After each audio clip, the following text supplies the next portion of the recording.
Թուրք-ադրբեջանական տանդեմը տարբեր առիթներով դեռ շարունակում է շահարկել թրիփ նախագիծը։ Մի դեպքում թուրքական ու ադրբեջանական կողմը դրա մասին խոսում են չմոռանալով արտաբերել այսպես կոչված Զանգեզուրի միջանցքը, մյուս կողմից դրա կյանքի կոչվելը որպես նախապայման հնարավորություն կտա խաղաղության պայմանագրի կնքմանը Հայաստանի եւ Ադրբեջանի միջև։ Ներկայիս աշխարհաքաղաքական միջավայրում միջին միջանցքի կարևորությունը մեծանում է։ Զանգեզուրի միջանցքն ավելի կխթանի տարածաշրջանային կապը, Ասիան կապելով Եվրոպայի հետ, նպաստելով ավելի լայն տրանսպորտային, էներգետիկ եւ թվային ցանցերի ստեղծմանը, լիովին համապատասխանելով Ասիայի եւ Խաղաղօվկիանոսյան տարածաշրջանի տնտեսական եւ սոցիալական հանձնաժողովի առաջնահերթություններին։ Գրեթե նույն ձևակերպումն է արել Թուրքիայի արտաքին գերատեսչության ղեկավարը թուրքական խոսույթում կիրառվող Զանգեզուրի միջանցքը դիտարկելով շատ կարևոր երթուղի Թուրքիայի համար։ Մենք նաև համագործակցում ենք Եվրամիության հետ այս հարցի շուրջ։ Ադրբեջանի եւ Հայաստանի միջև խաղաղության պայմանագրի ստորագրումը կնպաստի տարածաշրջանի բոլոր երկրների զարգացմանը։ Մենք շատ մոտ ենք դրան հասնելուն։ Ադրբեջանի եւ Հայաստանի միջև հարաբերությունների կարգավորումը տնտեսական օգուտներ ունի։ Քաղաքագիտական եւ փորձագիտական համայնքը սակայն նկատում է, որ օգոստոսի 8-ին Վաշինգտոնում փաստաթղթի ստորագրումից հետո, հատկապես Մերձավոր Արևելքում Իրանի դեմ պատերազմի լարված իրավիճակի ֆոնին, գործնական քայլեր ակտիվացում այդ ուղղությամբ չի էլ նկատվում։ Մյուս կողմից փորձագետները չեն էլ հավատում, թե այդ ծրագիրը կյանքի կկոչվի։ Բանն այն է, որ ամերիկա-իրանական կողմի միջև հարաբերությունների կարգավորման առումով հավատ չկա, որ գործընթացը հալած յուղի պես կընդունեն կողմերը։ Եվ հետո ամերիկա-իրանյան բանակցությունների գործընթացում, եթե ծանր նժարի կողմը Իրանին ընկնի, ապա ամերիկացիները պետք է հաշվի նստեն Իրանի հետ։ Ամերիկյան սանիտարական կարդոն Իրանի շուրջ այս կոնֆիգուրացիայով թրիփը կյանքի չի կոչվելու։ Թրիփ նախագծի մասին երբ որ խոսում ենք, երևի արդեն կարելի է ասել RIP թրիփ։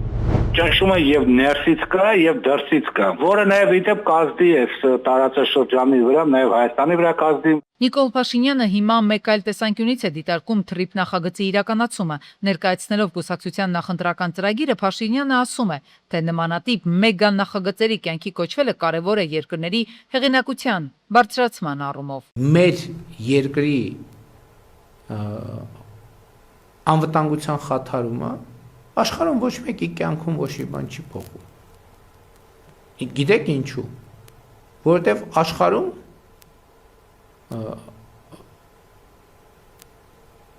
աշխարհի շատ քիչ մարդկանց կարիքներն են բավարարվում, օրինակ Հայաստանով անցնող ապրանքների միջոցով։ Եվ այս ներքաղաքական ճնշումը ստիպումը այդ երկրների, իմ խոշոր երկրների մասին է խոսքը, ղեկավարներին հոգ տանել այդ հաղորդակցության ուղիների անվտանգության համար, որպեսզի իրանք ներսում խնդիրներ չունենան։ Փորձագետները հիշեցնում են, որ Իրան-Հայաստան սահմանը դարերի կարմիր գիծ է։ Իրանական կողմը բազմիցս հայտարարել է, այն խախտողներին ծանր եւ դառը ճակատագիր է սպասվում։ Եվ իրանական կողմից մեսիջներ են ստացվում, որ Հայաստանի հարևան երկիրը մտադիր չէ Միացյալ Նահանգների հետ բանակցությունների նոր փուլ անցկացնել։ Իրանական կողմը հերթական անգամ նկատում է Միացյալ Նահանգների իշխանությունները լուրջ չեն վերաբերվում դիվանագիտական գործընթացներին։ Սա ըստ փորձագետների եւս մեկ հիմնավորում, որ թրիփ նախագիծը կմնա անիրականանալի ծրագիր, կնքելով իր մահկանացուն։ Գյորջյան Կասկադ 60 ամիս փուլային վճարում բազմաթիվ առավելություններ։ Ազգային ժողովի նախագահ Ալեն Սիմոնյանը հայտարարել է, որ Թուրքիա-Հայաստան կարգավորման գործընթացը խոչընդոտվում է Ադրբեջանի լոբիստական ազդեցության պատճառով։ Նրա խոսքով Հայաստանը պատրաստ է սահմանների բացմանն ու դիվանագիտական հարաբերությունների հաստատմանը, սակայն գործընթացը դանդաղում է արտաքին ազդեցությունների պատճառով։ Սիմոնյանը նաև նշել է, որ կողմերը արդեն համաձայնության են եկել մի շարք կետերի շուրջ, սահմանի բացումը ժամանակի հարց է։ Լատվիայի արտաքին գործերի նախարարը հայտարարել է, որ իր երկիրը լիովին աջակցում է Հայաստանի եւ Ադրբեջանի միջև հարաբերությունների կարգավորմանը, ընդգծելով շարունակական կառուցողական երկխոսությունը։ Նա կարևորել է նաեւ Վաշինգտոնում ձեռք բերված պայմանավորվածությունները, դրանք համարելով կարևոր քայլ երկարատև հակամարտության ավարտի ճանապարհին եւ նշել, որ խաղաղության պայմանագիրը կնպաստի տարածաշրջանային անվտանգությանը, կայունությանն ու գործակցության ընդլայնմանը։ ՀԱՊԿ ակնկալում է, որ հայ-ադրբեջանական հարաբերությունների կարգավորումը Հարավային Կովկասում կհանգեցնի հուսալի եւ կայուն խաղաղության, հայտարարել է կազմակերպության գլխավոր քարտուղարը ՀԱՊ խորհրդարանական վեհաժողովի խորհրդի նիստում։ Մասադիկովն ասել է, որ իրենք չեն թույլատրում ուշադրությունը հավաքական անվտանգության Կովկասյան տարածաշրջանում տիրող իրավիճակի նկատմամբ։ Այնտեղ, ինչպես թվում է, շարունակվում են կայուն խաղաղության եւ կայունության որոնումները։ Արձանագրում ենք հուսադրող միտումներ, ուղղված երկու երկրների միջև միջպետական համապարփակ խաղաղության համաձայնագրի ստորագրմանը, նշել է գլխավոր քարտուղարը։ Գեներալ-մայոր Գրիգորի Խաչատուրովի նկատմամբ հետախուզում է հայտարարվել, հայտնել են գլխավոր դատախազությունից։ 2025-ի դեկտեմբերի 25-ին մեղադրյալ գեներալ-մայոր Գրիգորի Խաչատուրովի նկատմամբ կալանքը որպես խափանման միջոց կիրառելու վերաբերյալ հատուկ վերանայման բողոքի քննության արդյունքում վերաքննիչ հակակոռուպցիոն դատարանի որոշմամբ նրա նկատմամբ որպես խափանման միջոց կիրառվել է կալանքը։ Կան իրավիճակներ, երբ ակնհայտ է, որ խոսքի ազատության սահմանները խախտվել են, բայց պարզ չէ, կարելի է այդ խախտման համար քրեական պատասխանատվություն կիրառել, թե ոչ։ Այսպիսի կարծիք է հայտնել Մարդու իրավունքների պաշտպանը։ Նա նշել է, որ Հայաստանում կալանքի կիրառման պրակտիկան շատ խնդրահարույց է։ Այս ոլորտում տարիների ընթացքում արձանագրվել են բազմաթիվ խնդիրներ, եթե համեմատենք տարիներ առաջ եղած վիճակի հետ, ապա սա այն քիչ ոլորտներից է, որտեղ խնդիրները գրեթե նույն ձևով շարունակվում են։ Եզրափակել է պաշտպանը։ Փորձագետների կարծիքով կալանքի ինստիտուտի շարունակական չհրաշալման պատճառը ունի քաղաքական ենթատեքստ։ Ոչ թե կալանքի ինստիտուտի նկատմամբ իրադրությունը մնացել է նույնը, այլ էապես վատթարացել է, որովհետև կալանքին զուգահեռ իր փոխարինող տնային կալանքը շատ մեծ ծավալներով էլի կիրառվում է։ Առաջին ու ամենագլխավոր պատճառը այդ բնականաբար քաղաքական եւ այլ մոտիվներով այդ կամայականությունն է եւ այլ նպատակներ հետապնդող արդարադատությունն է։ Քաղաքապետը գործակարգավարական նիստի ընթացքում անդրադարձել է Աչափնյակի մետրոյի կայարանի կառուցմանը, նշելով, որ դա իրենց ամենամեծ առաջնահերթությունն ու կարևոր ծրագիրն է։ Այսուհետ առաջինը, ինչ պետք է զեկուցվի այս դահլիճում վերաբերելու է Աչափնյակի մետրոյի կայարանի կառուցման գործընթացի հետ կապված պրոցեսներին, մինչև կսկսենք բուն իրական շինարարությունը, նշել է Ավինյանը։ Երկու շաբաթվա ընթացքում մենք հավելյալ 235 միլիոն գումար ենք հավաքագրել ի համեմատություն դրա նախորդ երկու շաբաթների, որը խոսում է այն մասին, որ կան էլ որոշակի անհարմարություններ մեր նոր մեթոդը ստեղծում է, այնուամենայնիվ հավաքագրման տեսանկյունից եւ կարգապահության տեսանկյունից այն բավականին էֆեկտիվ է եւ փաստացի մենք նախկինում չվճարող անձանց հաշվին, նրանց վճարելու հաշվին մոտավորապես 8 նոր ավտոբուսի գումար ենք հավաքել երկու շաբաթվա ընթացքում։ Առաջնային սպառման սննդամթերքը թանկանում է, արդեն հասանելի են գնաճի պաշտոնական տվյալները, հատկապես ծանր է սննդամթերքի թանկացումների բեռը։ Անցած ամիս խանութներում եւ սուպերմարկետերում մթերքը վաճառել են միջինը 7.8%-ով ավելի բարձր գներով, քան 1 տարի առաջ։ 1 տարում տավարի միսը թանկացել է ավելի քան 15%-ով, հացը 3, մակարոնեղենն ավելի քան 9, կաթը 5.5, մրգերը գրեթե 5, ձուն ավելի քան 30%-ով։ Շաքարներում այդ նորմերը խախտված է, անկախ ենթադրենք թանկացումներից, անկախ մնացած հարցերից։ Թոշակառուները ստանում են միջին թոշակը 49,000 դրամ, չէ՞։ Արդեն 30,000-ի չափով ենթադրենք տարբերություն կա։ Սննդային շուկայում մոտավորապես վերջի 18 թվականից մինչև հիմա մոտավորապես 60%-անոց գնաճ կա։ Օրինակ կաթամթերքի շուկայում 60-ից 70% դեռ։ Հացամթերքը թանկացել է 5-ից 7%-ով։ Մակարոնային արտադրանքը ավելի շատ։ Կենթանական կաթամթերքը արդեն մոտենում է երկնիշի։ Չպետք է մոռանանք, որ մենք ունենք 25% աղքատություն։ Հայաստանում ոչնչացվել է Nestlé ընկերության նանապրանքանիշի մանկական սննդի վտանգավոր ճանաչված խմբականակը։ Տեղեկությունը հայտնել է Հայաստանի սննդամթերքի անվտանգության տեսչական մարմինը։ ՍԱՏՄ-ից նշում են, որ իրականացված վերահսկողության արդյունքներով որոշում է կայացվել սահմանված կարգով ոչնչացնել ամբողջ խմբականակը, պահպանելով անվտանգության բոլոր կանոնները։ Հիշեցնենք, Nestlé ընկերությունը հունվարի 9-ից համաշխարհային մակարդակով հետ էր կանչել որոշ մանկական կաթնախառնուրդներ։ Խնդիրը կապված էր տոքսինով աղտոտման հավանական ռիսկ հայտնաբերելու հետ։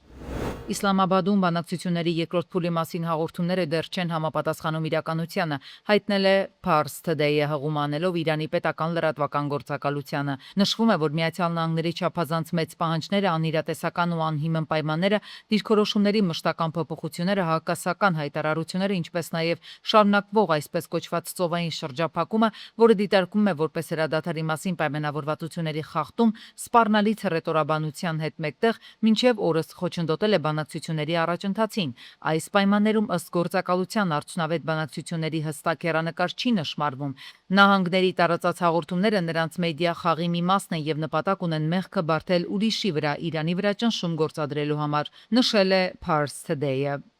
Պակիստանի վարչապետ Շահբազ Շարիֆը հեռախոսազրույց է ունեցել Իրանի նախագահ Մասուդ Փեզեշքիանի հետ։ Ջերմ եւ կառուցողական որակված հեռախոսազրույցում քննարկվել են տարածաշրջանում ստեղծված իրավիճակին վերաբերող հարցեր։ Պակիստանը շարունակում է հավատարիմ մնալ խաղաղության եւ տարածաշրջանային կայունության միջնորդի իր դերին եւ բարձր է գնահատում Իրանի ներգրավվածությունն ու պատմական բանակցություններին մասնակցելու նպատակով բարձր մակարդակի պատվիրակության այցը Իսլամաբադ, ասել է վարչապետը։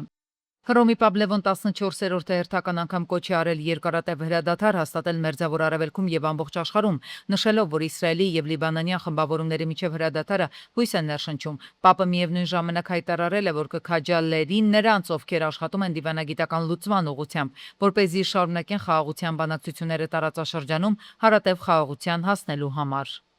Մերձավոր Արևելքի ճգնաժամի հետևանքները կանդրադառնան նաև Հաբք տարածաշրջանի վրա, այս հայտարարությունն է արել Ռուսաստանի արտգործնախարարը։ Նրա խոսքով Եվրասիայում անվտանգության սպառնալիքները զգալիորեն աճում են, ինչը լրացուցիչ ջանքեր է պահանջում Հաբկից։ Լավրովը նաև նշել է, որ Պաղեստինյան պետություն ստեղծելու հնարավորությունները աստիճանաբար նվազում են։ Սա մեր տարածաշրջանը չի շրջանցի, քանի որ հետևանքները նոր են վերադարձել Անտալիայում կայացած միջազգային դիվանագիտական համաժողովից եւ նախագահ Ռեջեփ Թայիպ Էրդողանի եւ մյուս մասնակիցների ելույթներից այս միջոցառմանը իմ մասնակցության ընթացքում հնչած հարցերից երևում էր, որ շատ լուրջ մտահոգություն կա արաբական թերակղզու երկրների համար ոչ միայն Պարսից ծոցի շուրջ ստեղծված ճգնաժամի հետևանքների վերաբերյալ, այլև Կասպից ծովի, Հարավային Կովկասի եւ Կենտրոնական Ասիայի։ Կատար լճացում, որը սրում է պաղեստինյան ժողովրդի ողբերգությունը թե Գազայում, թե Հորդանան գետի արևմտյան ափին։ Եթե նայենք աշխարհագրական քարտեզին, ապա պաղեստինյան պետություն ստեղծելու հնարավորությունները աստիճանաբար նվազում են։ Ամերիկայի Լուիզիանա նահանգի Շրիվպորտ քաղաքում զանգվածային հրաձգություն է տեղի ունեցել, որի հետևանքով 8 երեխա է մահացել։ Ոստիկանության ներկայացուցիչի խոսքով զոհվածները 1-ից 14 տարեկան երեխաներ էին։ Ներկայացուցիչները հայտնել են, որ միջադեպի պատասխանատուն հեռանալով դեպքի վայրից ավտոմեքենա է առևանգել եւ այդ պահին ոստիկանները հասել են մեքենայի հետևից եւ հետապնդում սկսել։ Ըստ նրա, ոստիկանները հետապնդման ժամանակ գնդակահարել են կասկածյալին։ Հրաձգության հետաքննությունը շարունակվում է։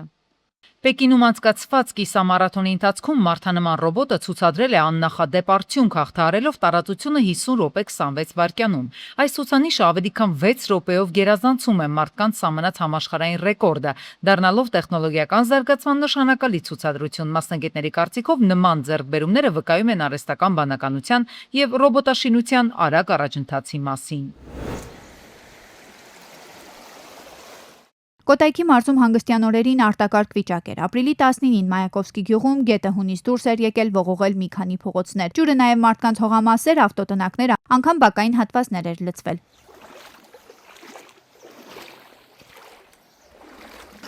Ուր ես գալի, հետ գնա, վտանգավոր է, հետ գնա։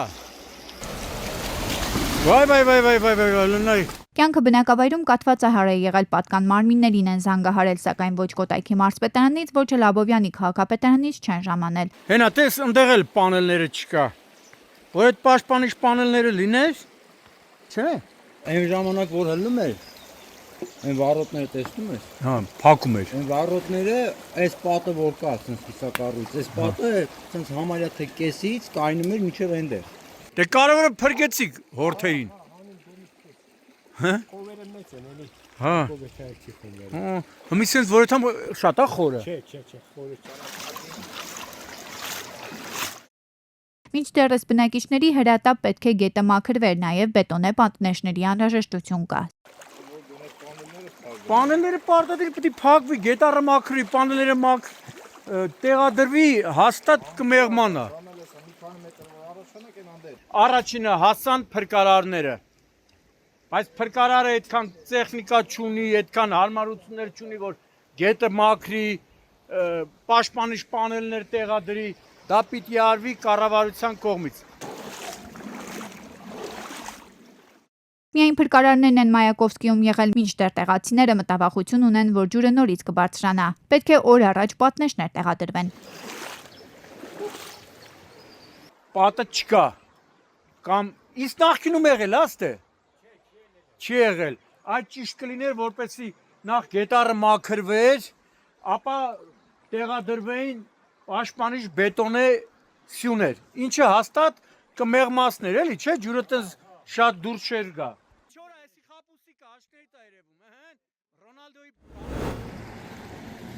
Ապրիլի 19-ին ողբերգական վթար է տեղի ունեցել Արարատի մարզում, Արարատ բնակավայրի վարչական տարածքում բախվել են ջիպը եւ օփելը։ Ջիպը գլխի վայր շրջվել է 1 հոգի, 55-ամյա Տարոնը տեղում մահացել է։ 2 հոգու առաջին օգնության են հասել քաղաքացիները, օպերատիվորեն ժամանած Արարատի բժշկական կենտրոնի շտապօգնության բժիշկների հերթապահ խմբերը։ Նրանք տեղափոխվել են Արարատի բժշկական կենտրոն, տեղում էին ոստիկանության բարեկային ծառայության Արարատի մարզի գումարտակի 2-րդ վաշտի պարեկները։ Ըստ դեպքի վայրում հավաքվածների վարորդներից մեկը ժամկետային զինծառայող է։ Վիրավորներից մեկի վիճակը բժիշկները գնահատում են ծայրահեղ ծանր։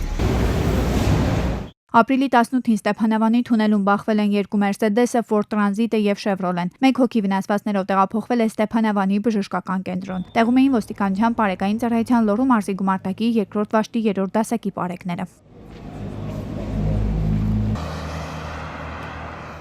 Ապրիլի 17-ին Իջևան-Սևան-Երևան ճանապարհին բախվել են 43-ամյա Մուրադի Mercedes-ն ու 66-ամյա Ռազմիկի BMW-ն։ Վերջինը դուրս է եկել երթևեկելի գոտուց բախվել ծառերին։ Ժամանել են փրկարարծառայության Չարենցավանի շրջփրկարարական ջոկատի փրկարարները եւ Չարենցավան բժշկական կենտրոնի շտապօգնության բժիշկների հերթապահ խումբը։ BMW-ի վարորդը տեղում օգնություն է ստացել ու տեղափոխվել Երևանի Սուրբ Գրիգոր Լուսավորիչ բժշկական կենտրոն։ Տեղում էին ոստիկանության բարեկային ծառայության Կոտայքի մարզի գումարտակի պարեկները։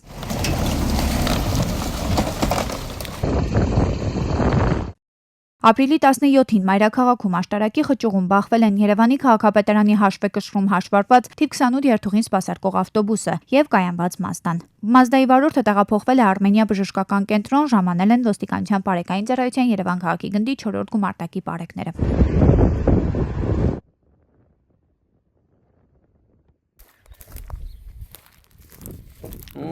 Եվ վտանգավոր վիճակի Այգավան գյուղում բետոնե 10,000 վոլտ սնուցող փտած էլեկտրասյունն ամեն պահի կարող է ընկնել, հատկապես քամիների ժամանակ։ Այդ հատվածում երեխաները հաճախ են խաղում, իսկ հովիվները կենդանի արածեցնում։ Բնակիչները դիմում են պատասխանատուներին կոչ անելով օր առաջ փոխել այն։ Խնդրում են, որպեսզի այս վտանգավոր էլեկտրասյունը, որ մի թեթև քամի է լինում, ուր որը պետք է տապալվի, իսկ այս հատվածում նաև տեսնում եք բնակիչները ոչ միայն ոչխարներ են արածացնում, այլ նաև խոշոր եղջերավոր անասուններ, նույնիսկ եղել են դեպքեր, որ երեխաները գալիս են այստեղ, այս բաց տարածքում ֆուտբոլ են խաղում։ Նա ուժը քամուց ու կարող տապալվի։ Ու տապալվելուց էլ ահագին վնասներ։